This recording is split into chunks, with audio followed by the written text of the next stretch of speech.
नमस्कार दोस्तों। Good afternoon everyone. मेरा नाम डॉक्टर नितिन है। I am consultant cardiologist at Silver Streak hospital. I have done my MD medicine from PGI Chandigarh and DM from AIIMS Delhi. आज हम एक बहुत ही महत्वपूर्ण विषय पर चर्चा करने जा रहे हैं एंड वह है कि दिल का दौरा या हार्ट अटैक क्या होता है और हम दिल के दौरे से कैसे बच सकते हैं। ये टॉपिक पहले भी बहुत इम्पोर्टेंट हुआ करता था और आज भी बहुत इम्पोर्टेंट है। स्पेशली आजकल लोगों में बहुत ही कम एज पे, यंग एज में लोगों को हार्ट अटैक हो रहे हैं।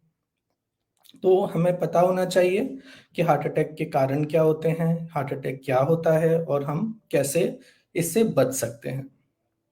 जैसा कि हम सभी लोग जानते हैं कि हार्ट हार्ट मतलब दिल। दिल का काम होता है ब्लड को पंप करना, ऑक्सीजनेटेड ब्लड को पंप करना और बॉडी के बाकी सारे ऑर्गन्स को ऑक्सीजनेटेड ब्लड को सप्लाई करना। Oxygenated blood will have oxygen, it will have nutrients, energy मिलेगी बाकी ऑर्गन्स को।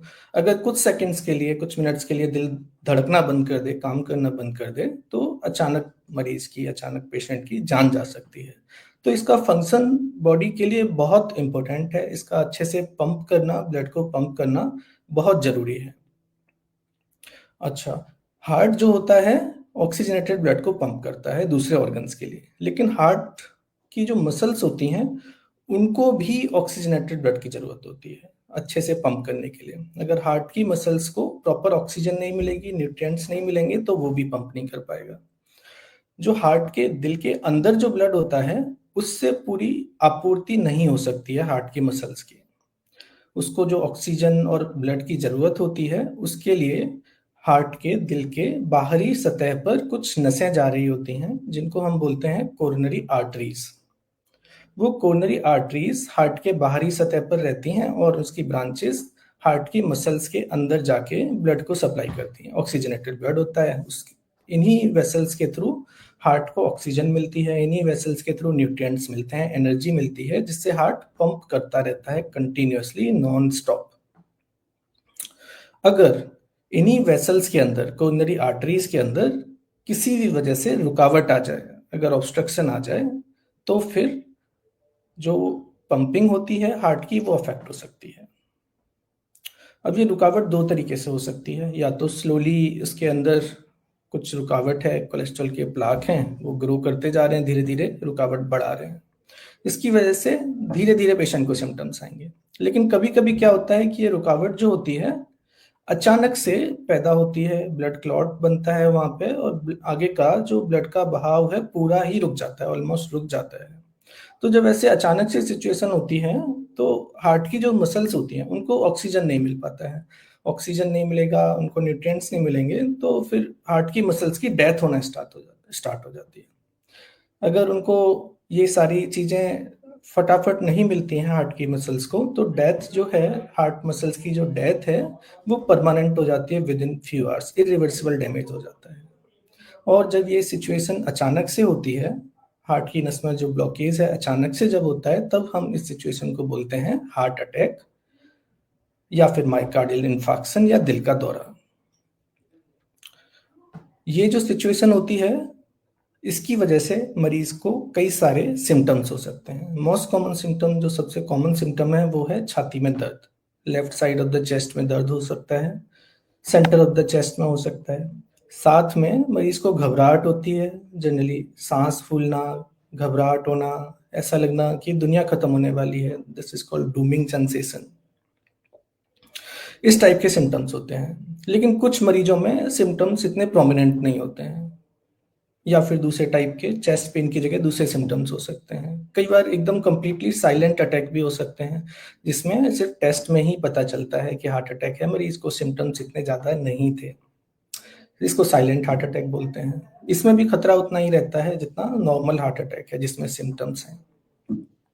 अच्छा, जब ये ब्लड का बहाव हार्ट की मसल्स में नहीं जाता है, ब्लड न्यूट्रिएंट्स नहीं लेके जा पाता है, तो हार्ट की जो मसल्स हैं, उनकी सेल्स हैं, उनकी डेथ होने लगती है। हार्ट अटैक की वजह से कॉम्प्लिकेशंस आने का चांस रहता है। इसमें क्या क्या मेजर कॉम्प्लिकेशंस हैं, क्या क्या लाइफ थ्रेटनिंग कॉम्प्लिकेशंस हो सकते हैं ये हार्ट अटैक की वजह से, वो है कि जब हार्ट अटैक आता है तो मसल्स का डैमेज की वजह से हार्ट की पंपिंग कैपेसिटी कम हो जाती है। पंपिंग कैपेसिटी कम होने की वजह से ब्लड प्रेशर में चेंजेस आ सकते हैं। अचानक बीपी कम हो सकता है। ब्लड प्रेशर कम होना मतलब कार्डियोजेनिक शॉक। अचानक दिल की धड़कन में चेंजेस आ सकते हैं। दिल की धड़कन बहुत ज्यादा हो सकती है जो कि जानलेवा होती है in the form of ventricular tachycardia, ventricular fibrillation, ये जानलेवा हो सकते हैं। अचानक दिल की धड़कन कम भी हो सकती है, कंप्लीट हार्ट ब्लॉक हो सकता है, वो भी जानलेवा हो सकता है। और हार्ट अटैक के कुछ कॉम्प्लिकेशंस मैकेनिकल होते हैं। मैकेनिकल कॉम्प्लिकेशंस में हार्ट की जो मसल है उसमें डैमेज हो सकता है, मायोकार्डियल रप्चर हो सकता है, वॉल के अंदर डैमेज हो सकता है, वॉल लीकेज करने लगता है। ये जो कॉम्प्लिकेशन है ये भी लाइफ थ्रेटनिंग होते हैं और इनमें से किसी भी कॉज की वजह से हार्ट अटैक के टाइम पे जान जा सकती है, मरीज की जान को खतरा रहता है। तो फिर सवाल आता है कि अगर ऐसे सिम्टम्स किसी को हैं, किसी को अगर रिलेटिव को या खुद को अगर ऐसी कुछ दिक्कत होती है तो हमें क्या करना चाहिए। दोस्तों, इसमें सबसे पहले जो समझने वाली चीज है वो ये है कि ये हार्ट अटैक वाली सिचुएशन एक मेडिकल इमरजेंसी होती है और इसके जो सिम्टम्स होते हैं कई सारी बीमारियों में सिमिलर टाइप के भी हो सकते हैं। तो सिर्फ सिम्टम के बेसिस पे बहुत बार कंफर्म करना मुश्किल होता है।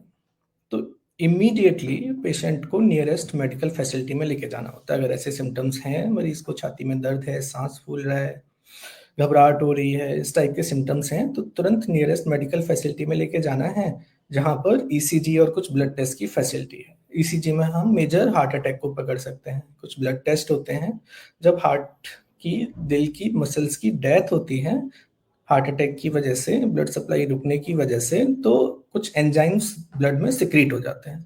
वो हम ब्लड टेस्ट में चेक कर सकते हैं वो बढ़े हुए तो नहीं है। अगर बढ़े हुए हैं, जैसे ट्रोपोनिन टेस्ट, सीकेएमबी टेस्ट, अगर ये टेस्ट बढ़े हुए हैं तो ये सजेस्ट करते हैं कि हार्ट अटैक हो सकता है।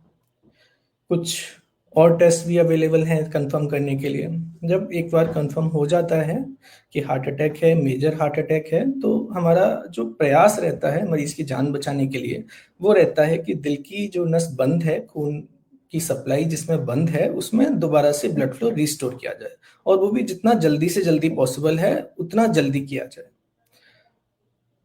अगर ज्यादा टाइम लग जाता है ये सब चीजें होने में तो हार्ट की जो मसल्स होती हैं उनकी डेथ परमानेंट हो जाती है, इरिवर्सिबल डैमेज हो जाता है, फिर बहुत ज्यादा बेनिफिट नहीं मिलता है। इसीलिए ये ट्रूली मेडिकल इमरजेंसी होती है। आ, और जब हमें पता चल जाता है ईसीजी के बेसिस पे या दूसरे टेस्ट के बेसिस पे कि ये मेजर हार्ट अटैक है, इसमें अब हमें कुछ करना होगा ब्लड सप्लाई रिस्टोर करने के लिए। तो दो तरीके होते हैं ब्लड सप्लाई रिस्टोर करने के। एक तो थ्रोम्बोलाइसिस, जो एक स्ट्रॉन्ग ब्लड थिनर ब्लड में हम देते हैं इंजेक्शन की फॉर्म में। इसका सक्सेस रेट इतना ज़्यादा नहीं है और कॉम्प्लिकेशंस का रिस्क भी रहता है। और जो दूसरा मेथड है that is coronary angiography. Coronary angiography एक टेस्ट होता है जिसमें ब्लड की वेसल्स में कहाँ पे ब्लॉकेज है वो पता चल जाता है, सीवियरिटी पता चल जाती है, किन किन वेसल्स में ब्लॉकेज है और एक्यूट किस वेसल में ब्लॉक होने की वजह से हार्ट अटैक आया है, ये सारी चीजें पता चल जाती हैं। और उसी टाइम पर ही हार्ट अटैक के केस में हमें उसको ओपन करना होता है जिससे ब्लड फ्लो रिस्टोर हो जाए। उसको बोलते हैं एंजियोप्लास्टी। जनरली स्टेंट डाल के ये ब्लड फ्लो रिस्टोर किया जाता है, ब्लड फ्लो नॉर्मल किया जाता है। थ्रोम्बोलाइसिस के कंपैरिजन में ये सेफर ऑप्शन है, कॉम्प्लिकेशंस का रिस्क कम है और सक्सेस रेट इसका ज्यादा है। तो जिस हॉस्पिटल में ये फैसिलिटी अवेलेबल होती है तो हमेशा यही प्रेफर की जाती है।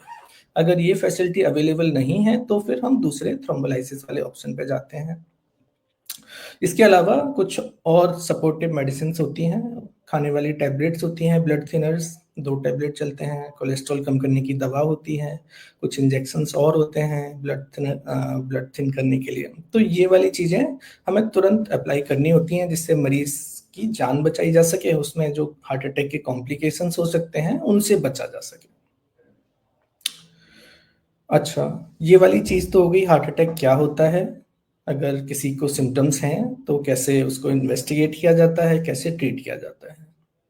अब मेन क्वेश्चन आता है, नेक्स्ट क्वेश्चन आता है कि क्या हम हार्ट अटैक से बच सकते हैं, क्या हम हार्ट अटैक के रिस्क को कम कर सकते हैं। तो इसका आंसर है yes, we can reduce the risk of heart attack. अब कैसे कर सकते हैं ये समझने के लिए हमें पता होने चाहिए कि हार्ट अटैक के रिस्क फैक्टर क्या होते हैं, हार्ट अटैक के कॉजेज क्या होते हैं। तो हार्ट अटैक के जो रिस्क फैक्टर्स हैं इसको दो टाइप में डिवाइड किया जाता है। एक होते हैं नॉन मॉडिफाइबल रिस्क फैक्टर्स और दूसरे होते हैं modifiable risk factors. Non modifiable risk factor जैसा नाम सजेस्ट करता है कि हम उनको मॉडिफाई नहीं कर सकते हैं, हम उन रिस्क फैक्टर्स को कुछ नहीं कर सकते हैं, वो हैं तो वो हैं। अब नॉन मॉडिफाइबल रिस्क फैक्टर्स में जैसे आता है increasing age of the person, जैसे जैसे एज बढ़ती है हार्ट की नस में वेसल में ब्लॉकेज होने का रिस्क बढ़ता जाता है, हम एज को कम नहीं कर सकते, तो इसलिए ये रिस्क फैक्टर नॉन मॉडिफाइबल है। फिर दूसरा रिस्क फैक्टर है सेक्स। सेक्स मतलब मेल या फीमेल, तो मेल्स में हार्ट अटैक का रिस्क एक सर्टेन एज तक ज्यादा रहता है, this is also non modifiable. Then next is hereditary component और जेनेटिक कंपोनेंट, जीन्स की वजह से, हेरिडिटरी चीजों की वजह से कुछ लोगों में रिस्क ज्यादा रहता है, वो वाले रिस्क को भी हम अलग से कम नहीं कर सकते हैं। देन जो मेन रिस्क फैक्टर्स की क्लास है that is modifiable risk factor, जिसको समझना बहुत जरूरी है, जिसको समझ के हम उनको कंट्रोल कर सकते हैं उन रिस्क फैक्टर्स को। अगर उन रिस्क फैक्टर्स को हम नहीं आने दें या फिर कंट्रोल कर लें तो हार्ट अटैक और दिल की नसों में रुकावट होने के खतरे को काफी हद तक कम किया जा सकता है। और हम यही जो मॉडिफाइबल रिस्क फैक्टर्स हैं इनके बारे में अब डिटेल में चर्चा करेंगे, एक एक करके सारे रिस्क फैक्टर्स देखेंगे, उनके टारगेट्स और गोल्स क्या होने चाहिए to say that these risk factors are adequately controlled, हमारा जो हार्ट अटैक का रिस्क है कब कम हो जाता है। तो हम एक एक करके ये मॉडिफाइबल रिस्क फैक्टर्स की अब हम चर्चा करेंगे। इसमें पहला रिस्क फैक्टर आता है मॉडिफाइबल रिस्क फैक्टर स्मोकिंग, बीड़ी सिगरेट पीना, हुक्का पीना। ये जो रिस्क फैक्टर है दिस इज वेरी कॉमन और बहुत जो यंग हार्ट अटैक वाले पेशेंट होते हैं जिनमें बहुत ही यंग एज में दिल का दौरा पड़ा होता है, उन सब में this is the most common risk factor which is found. This is इसकी वजह से हार्ट अटैक का खतरा स्मोकर्स में लगभग डबल रहता है कंपेयर टू नॉन स्मोकर्स। तो पहला risk factor modifiable risk factor हो गया स्मोकिंग। फिर दूसरा आता है कुछ बीमारियां होती हैं, अगर बॉडी में बीमारियां हैं तो इनकी वजह से दिल का दौरा पड़ने का खतरा बढ़ जाता है, जैसे शुगर की बीमारी, डायबिटीज। अगर किसी को डायबिटीज है तो दिल के दौरे का खतरा 2 से 3 गुना बढ़ जाता है, जैसे जैसे एज बढ़ती है इसकी वजह से, डायबिटीज की वजह से खतरा भी धीरे धीरे करके बढ़ता जाता है, specially if diabetes is uncontrolled. अगर डायबिटीज अनकंट्रोल्ड है तो हार्ट अटैक का खतरा ज्यादा रहता है compare to when diabetes is controlled, sugar level are within normal range. फिर आती है बीपी की बीमारी दैट इज हाइपरटेंशन, जिन लोगों को बीपी की बीमारी रहती है, बीपी की वजह से हार्ट पर और ब्लड वेसल्स पर एक्स्ट्रा स्ट्रेस पड़ता है, एक्स्ट्रा स्ट्रेस की वजह से प्लाक डिपॉजिट होने का चांस भी बढ़ जाता है। फिर high level of cholesterol in the blood, cholesterol ज़्यादा होना ये भी एक रिस्क फैक्टर है। कोलेस्ट्रॉल में एक बैड कोलेस्ट्रॉल होता है अगर आम भाषा में बात करें, और एक गुड कोलेस्ट्रॉल होता है। Good cholesterol is HDL, bad cholesterol is LDL. तो एलडीएल का लेवल जब ज़्यादा बढ़ जाता है that can increase the risk of heart attack. Cholesterol के प्लाक डिपॉजिट होते हैं, वो रप्चर होने पे ब्लड क्लॉट बनता है और हार्ट अटैक का खतरा बढ़ जाता है। सिमिलरली ओबेसिटी, मोटापा, मोटापा भी हार्ट अटैक के और दिल की बीमारियों के खतरे को बढ़ाता है। फिर आता है लाइफस्टाइल, फिजिकल इनएक्टिविटी, जिनका लाइफस्टाइल ऐसा है सेडेंटरी टाइप का है, बहुत ज्यादा चलना फिरना, बहुत ज्यादा एक्सरसाइज नहीं होती है, फिजिकल इनएक्टिविटी की वजह से हार्ट अटैक का खतरा बढ़ जाता है। Then alcohol, excessive alcohol consumption can lead to increase risk of cardiac problems. इसमें ज्यादा फैट डिपोजिशन का रिस्क बढ़ जाता है, ब्लड प्रेशर की बीमारी होने का रिस्क बढ़ जाता है अगर ज्यादा क्वांटिटी में अल्कोहल लिया जाता है तो।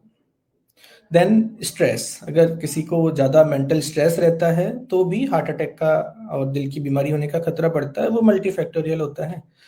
जिन लोगों को ज़्यादा मेंटल स्ट्रेस रहता है वो अपने हैबिट्स जो रहते हैं उनके थोड़े बैड हो जाते हैं, ईटिंग हैबिट्स बैड हो जाते हैं, इधर ओवर ईटिंग हो जाती है उनकी, प्लस स्ट्रेस की वजह से स्मोकिंग ज़्यादा हो जाती है, ड्रिंकिंग ज़्यादा हो जाती है, तो इसलिए स्ट्रेस की वजह से, मल्टीफैक्टोरियल चीज़ों की वजह से हार्ट अटैक का खतरा बढ़ जाता है। अच्छा, किसी को अगर एक रिस्क फैक्टर है वर्सेस दो या दो से ज़्यादा रिस्क फैक्टर हैं, ये वाली चीज़ें जो अभी में हमने डिस्कस की, अगर दो या दो से ज़्यादा हैं तो इफेक्ट जो होता है वो मल्टीप्लिकेटिव होता है, मल्टीपल टाइम्स ज़्यादा बढ़ जाता है। अगर किसी को बीपी और शुगर दो साथ में बीमारी है, कोलेस्ट्रॉल भी बढ़ा हुआ है, तो रिस्क जो है कई कई गुना ज़्यादा बढ़ जाता है। अच्छा, फिर नेक्स्ट क्वेश्चन आता है कि चलिए हमें ये पता है, ये पता चल गए हैं रिस्क फैक्टर्स हैं, अब हम क्या करें कि ये रिस्क फैक्टर्स को हम कंट्रोल कर सकें जिससे हम हार्ट अटैक का खतरा कम करें, आगे जो हार्ट की बीमारी होने वाली है उनका खतरा कम करें, या फिर जिनको ऑलरेडी हार्ट अटैक आ चुका है, दिल की बीमारी हो चुकी है, उनमें भी ये रिस्क फैक्टर्स को कंट्रोल करना बहुत जरूरी है to prevent the repeated events, cardiac events, दोबारा से हार्ट अटैक के खतरे को कम करने के लिए भी बहुत जरूरी है। तो हम डिस्कस करेंगे ये जो रिस्क फैक्टर्स हैं इनके क्या क्या टारगेट होने चाहिए, क्या क्या गोल्स होने चाहिए, so that we can say कि हमने ये रिस्क फैक्टर को कंट्रोल कर लिया है। अब हमने ये वाले रिस्क फैक्टर को कंट्रोल कर लिया है और हमने अपने लेवल पर हार्ट अटैक के रिस्क को जितना कम कर सकते थे उतना कम कर दिया है।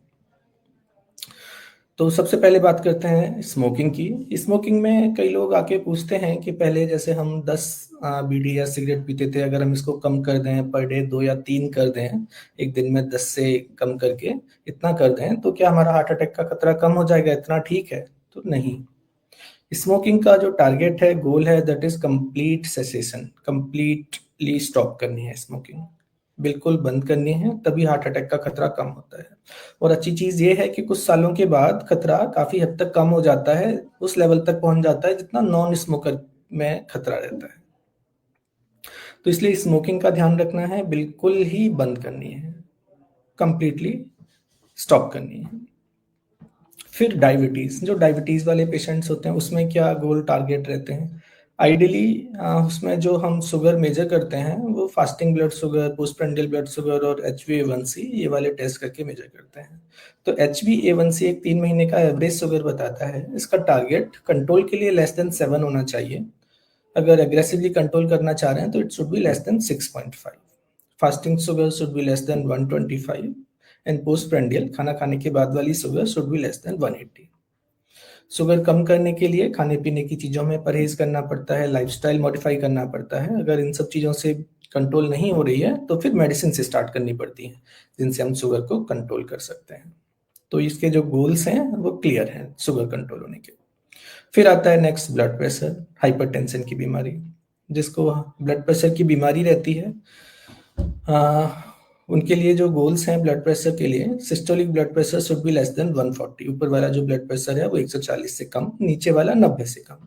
और जिनको ऑलरेडी हार्ट की या किडनी की कुछ और बीमारियां हो चुकी हैं उनके लिए और अग्रेसिवली और स्ट्रिक्ट कंट्रोल की जरूरत पड़ती है ब्लड प्रेशर के लिए। उनमें टारगेट हो जाता है ऊपर वाला blood pressure, systolic blood pressure, less than 130, 130 से नीचे। और नीचे वाले ब्लड प्रेशर का टारगेट हो जाता है लेस देन 80। तो most of the reading should come less than this limit, upper limit. Blood pressure को कम करने के लिए एक तो खाने में नमक का परहेज करना होता है, एक्सरसाइज, वॉकिंग रिकमेंडेड होती है, जिससे बॉडी में अपने आप ही ब्लड प्रेशर का कंट्रोल आ जाता है। बीड़ी सिगरेट बंद करनी होती है। अगर इन सब चीज़ों के बाद भी ब्लड प्रेशर बढ़ा हुआ रहता है तो रेगुलरली मेडिसिन लेनी होती है, जिससे हार्ट के ऊपर एक्स्ट्रा स्ट्रेस जो बीपी का पड़ रहा है दैट कुड बी रिड्यूस्ड। फिर आता है अगला रिस्क फैक्टर, वेट, ओबेसिटी। उसमें हमारा टारगेट क्या होना चाहिए? BMI हमारा शुड बी लेस देन 25। जो सेंट्रल ओबेसिटी होती है, पेट वाला जो मोटापा होता है, वो हार्ट के लिए ज्यादा खराब होता है, ज्यादा रिस्क बढ़ाता है कंपेयर टू पेरिफेरल ओबेसिटी। इसके लिए फिजिकली एक्टिव रहिए, जितना ज्यादा से ज्यादा पॉसिबल है स्टेयर्स यूज कीजिए कंपेयर टू लिफ्ट। खाने की क्वांटिटी को कम कीजिए, ओवर ईटिंग नहीं करनी है। मल्टीपल स्मॉलर अमाउंट में फूड ले सकते हैं। हेल्दी फूड आइटम्स को ज़्यादा यूज़ कीजिए। जो एक्सेसिव ऑयल, घी, तेल, घी, चिकनाई वाली चीज़ें होती हैं उनको अवॉइड कीजिए। उसकी जगह पे हरे पत्ते वाली सब्जियां, फ्रूट्स, ये चीज़ें ज़्यादा लेनी है। हरे पत्ते वाली सब्जी और फ्रूट्स के दो फायदे रहते हैं। एक तो हमारी बॉडी में nutrients, micro nutrients, vitamins, minerals, antioxidants, इनकी सप्लाई होती रहती है। दूसरी, इनकी वजह से पेट में फुलनेस आ जाती है, तो हमारी क्रेविंग है अनहेल्दी फूड के लिए वो कम हो जाती है। फिर उसके अलावा एक्सरसाइज एंड फिजिकल एक्टिविटी। इसमें हमारा एक्सरसाइज का जो टारगेट रहता है एटलीस्ट 150 मिनट्स पर वीक, इतने एक्सरसाइज या ब्रिस्क वॉकिंग करनी है। पर डे का टारगेट अराउंड 30 to 45 मिनट्स रहता है। डेली एक्टिविटी करने से हार्ट अटैक का जो खतरा है अराउंड 30 to 50% तक कम किया जा सकता है। Alcohol consumption, ideally alcohol should be completely stopped, alcohol consumption should be completely stopped। अगर हम 2 या 2 से ज़्यादा ड्रिंक लेते हैं per day, that increases the risk of heart attack. और कोई भी क्वांटिटी में alcohol is bad for liver, it can cause various disease, various ailments, तो it is recommended to completely refrain from alcohol, completely stop कर दीजिए। Cholesterol के लिए LDL जो बैड कोलेस्ट्रॉल होता है उसका लेवल जो है वो कंट्रोल रहना चाहिए, लेस देन 100 होना चाहिए। और जिनको ऑलरेडी बीमारियां हैं हार्ट की या कुछ और एथेरोस्क्लेरोसिस कोलेस्ट्रॉल की, तो फिर उनमें जो टारगेट रहता है that is less than 70। Last risk factor आता है स्ट्रेस। जैसा कि मैंने बताया, स्ट्रेस कई सारे दूसरे रिस्क फैक्टर को पैदा कर देता है, जिसकी वजह से दिल की बीमारी होने का, हार्ट अटैक होने का खतरा बढ़ जाता है। तो स्ट्रेस कम करने के लिए आप जो अपनी हॉबीज हैं, इंटरेस्ट हैं, टाइम निकाल के, समय निकाल के उनको फॉलो कीजिए।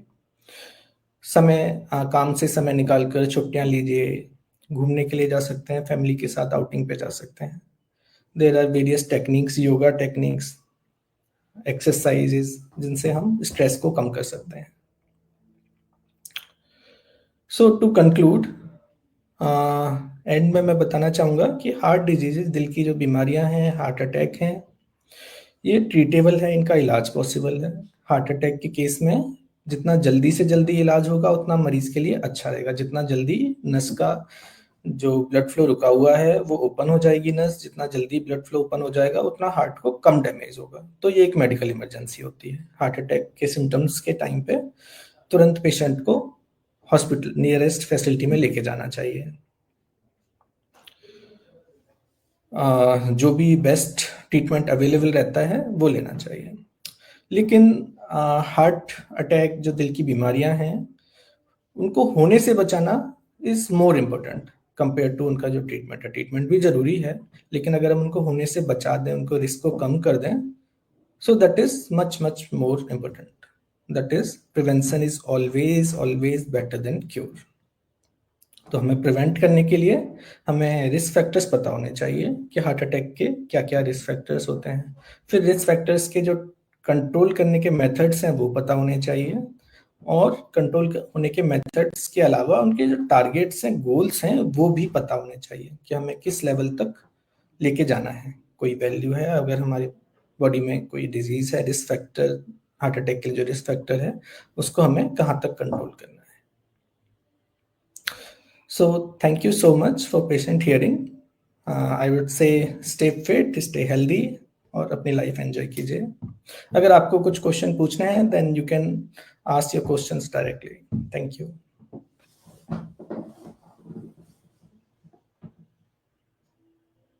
So we have received one question. एक क्वेश्चन आया है, whenever I walk for about 10 to 15 minutes, मैं जब भी 10 से 15 मिनट के लिए चलता या चलती हूँ, my heart starts racing, मेरी दिल की धड़कन बढ़ जाती है, and I experience heavy breathing, और मुझे जोर जोर से सांस लेनी पड़ती है। Could this be a sign of heart related issue?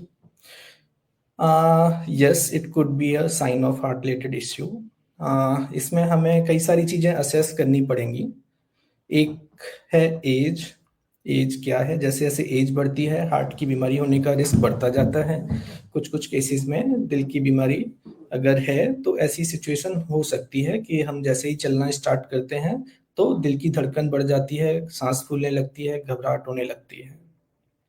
लेकिन इसके कई सारे कारण हो सकते हैं। कई बार it may not be related to heart also, but इसको इवेल्युएट डेफिनेटली करना चाहिए। जो हार्ट के बेसिक टेस्ट होते हैं वो करके देखने चाहिए, और कोई रिस्क फैक्टर्स हैं साथ में एसोसिएटेड तो उनको कंट्रोल करना चाहिए।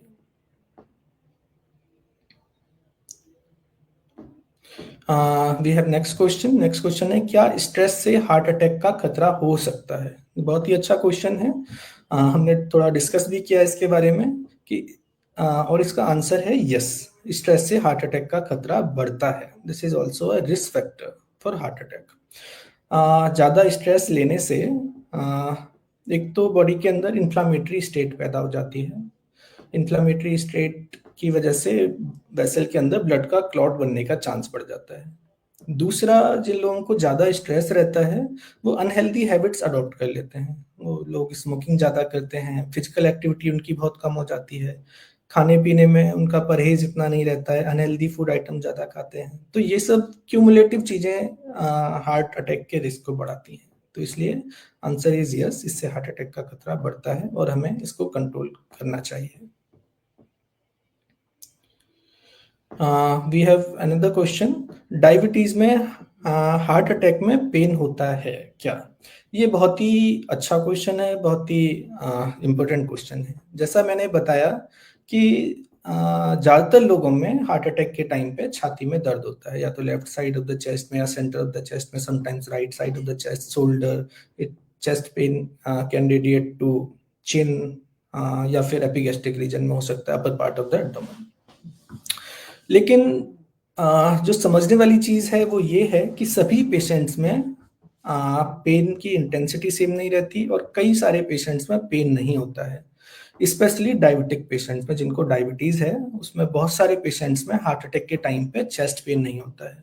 उनको दूसरे सिम्टम्स हो सकते हैं, घबराहट हो सकती है, सांस फूल सकती है, या पेल्पिटेशंस, डूमिंग सेंसेशन, वो सब चीज़ें हो सकती हैं। लेकिन बहुत सारे डायबिटिक पेशेंट्स में हार्ट अटैक के टाइम पे पेन नहीं होता है। उसका रीज़न होता है कि डायबिटीज़ की वजह से नर्व एंडिंग्स जो होती हैं हार्ट की, वो डैमेज हो जाती हैं, पेन सेंसेशन कैरी नहीं होता है ब्रेन तक। तो ऑल्दो हार्ट अटैक आ गया होता है, चल रहा होता है डैमेज, लेकिन बॉडी को पेन नहीं फील होता, चेस्ट पेन नहीं फील होता है।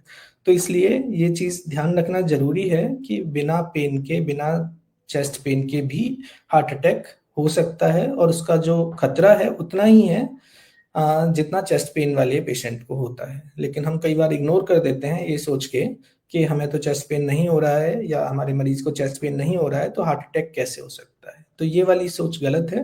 हार्ट अटैक बिना पेन के भी हो सकता है, specially in diabetic patients.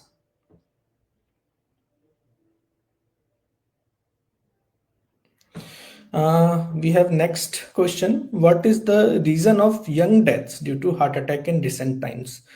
And what can be done about it? This is also very important question. जैसा मैंने बताया, स्टार्टिंग में थोड़ा डिस्कस किया कि अभी रिसेंटली हम देख रहे हैं कि यंग पेशेंट्स में, यंग लोगों में भी हार्ट अटैक काफ़ी कॉमनली डायग्नोज हो रहा है। इसके कई सारे कारण हैं। एक तो पहले के कंपैरिजन में डिटेक्शन फैसिलिटीज जो अवेलेबल हैं वो काफ़ी इजीली अवेलेबल हो गई हैं। तो एक पॉसिबिलिटी ये भी है कि पहले भी यंग पेशेंट में हार्ट अटैक होते होंगे, बट इतनी ज़्यादा डिटेक्ट नहीं हो पाते थे। अभी लेकिन हर जगह पे ईसीजी इज अवेलेबल, कार्डियोलॉजिस्ट और जो डॉक्टर्स हैं उसको डायग्नोज करने के लिए वो अवेलेबल रहते हैं, treatment facilities are easily available, और पेशेंट भी आजकल काफ़ी ज़्यादा जागरूक हो गए हैं, लोग भी काफ़ी ज़्यादा जागरूक हो गए हैं। तो जैसे ही उनको कोई सिम्टम्स होते हैं, कुछ भी लगता है, तो तुरंत वो लोग हॉस्पिटल पहुंचते हैं, नियरेस्ट फैसिलिटी पहुंचते हैं। तो इससे डिटेक्शन रेट बढ़ गया है, डायग्नोसिस ज़्यादा होने लगा है। लेकिन जितने ज़्यादा केसेस आने लगे हैं अभी हाल फिलहाल में, तो कुछ लोगों का ये भी मानना है कि हार्ट अटैक के केसेस यंग पेशेंट में बढ़े हैं पहले के कंपैरिजन में। एग्जैक्ट कॉज पिन पॉइंट करना बहुत मुश्किल है क्या कारण है, लेकिन कुछ कुछ चीज़ें हैं जो इसके लिए रिस्क के लिए दावेदार हैं। जैसे पॉल्यूशन, पहले के कंपैरिजन में पॉल्यूशन ज़्यादा बढ़ गया है। फिर पॉल्यूशन के अलावा स्ट्रेस लेवल जो जॉब की वजह से है या किसी और चीज़ की वजह से है, वो भी ज़्यादा हो गया है। तो these things can increase the risk of heart attack. फिर जो मोस्ट इम्पोर्टेंट रिस्क फैक्टर है young MI, young heart attack वाले पेशेंट्स के अंदर जो देखने को मिलता है वो स्मोकिंग है। Almost all young MI patient, young heart attack वाले पेशेंट के अंदर स्मोकिंग की हिस्ट्री कॉमन होती है। तो उसको कम करने के लिए यंग पेशेंट्स को एक तो स्मोकिंग बिल्कुल ही बंद करनी है यंग लोगों को। दूसरा, जो बाकी रिस्क फैक्टर्स होते हैं वो सब भी कंट्रोल करने हैं, जैसे सेडेंटरी लाइफस्टाइल, अगर किसी का बैठे रहने का काम है, ज़्यादातर दिन में बैठे ही रहना है, तो उनको फिजिकल एक्टिविटी बढ़ानी होगी। जितनी ज़्यादा फिजिकल एक्टिविटी बढ़ाएंगे उतना ज़्यादा हार्ट अटैक का रिस्क कम होगा। फिर फूड हैबिट्स चेंज करने होंगे। फूड हैबिट्स में बहुत ज़्यादा तली हुई बाहर की चीज़ें नहीं खानी है, घर पर फ्रूट्स एंड वेजिटेबल्स का सेवन जो है वो ज़्यादा करना है। अगर इसके अलावा किसी को यंग एज में कुछ और रिस्क फैक्टर डेवलप हो जाते हैं, जैसे शुगर की बीमारी या बीपी की बीमारी, जो कि हो सकता है, तो कंट्रोल करने हैं। वो चेकअप पर ही पता चलता है, अगर किसी को मिलते हैं तो कंट्रोल करना है। इन सब चीज़ों से यंग पेशेंट्स भी हेल्दी रह सकते हैं, इनमें हार्ट अटैक का रिस्क कम हो सकता है।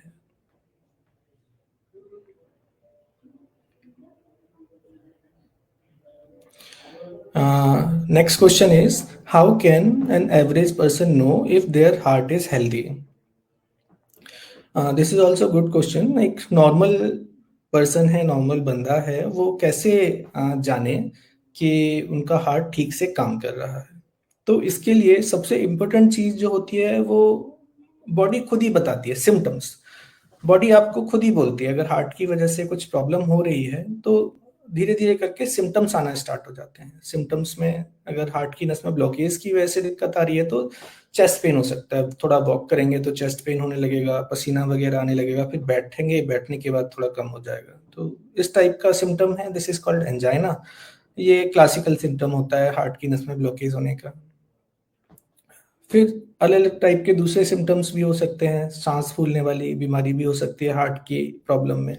किसी का हार्ट अगर कमजोर है, पंपिंग कैपेसिटी कम हो गई है, तो उन केसेस में सांस फूलने की दिक्कत ज़्यादा रहती है, पैरों पे सूजन आने का चांस रहता है, पेल्पिटेशंस वगैरह ज़्यादा रहते हैं। कुछ और बीमारियां होती हैं जो बच्चों में होती हैं, तो उनके सिम्टम्स की प्रोफाइल थोड़ी डिफरेंट होती है।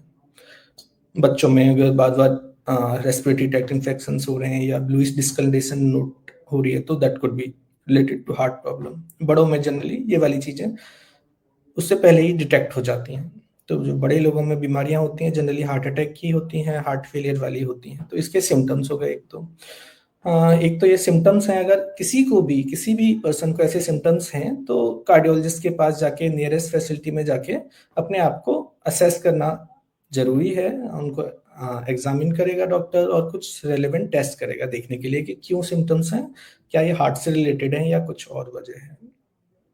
फिर उसके अलावा जैसे जैसे एज बढ़ती है तो रिस्क फैक्टर्स भी आने का चांस बढ़ जाता है, डायबिटीज, हाइपरटेंशन। तो जो भी 40 साल से ज़्यादा के लोग हैं उन सबको अपना at least once sugar level, blood pressure level और कोलेस्ट्रॉल का लेवल पता होना चाहिए। टेस्ट करा के रखिए। अगर ये टेस्ट बढ़े हुए आते हैं तो इनसे आगे का खतरा बढ़ेगा, हार्ट का खतरा बढ़ेगा। तो अगर हमने पहले ही इनको पता कर लिया सिम्टम्स आने से पहले, तो हम इनको एग्रेसिवली कंट्रोल कर सकते हैं और हार्ट की बीमारी होने का खतरा काफी हद तक कम कर सकते हैं।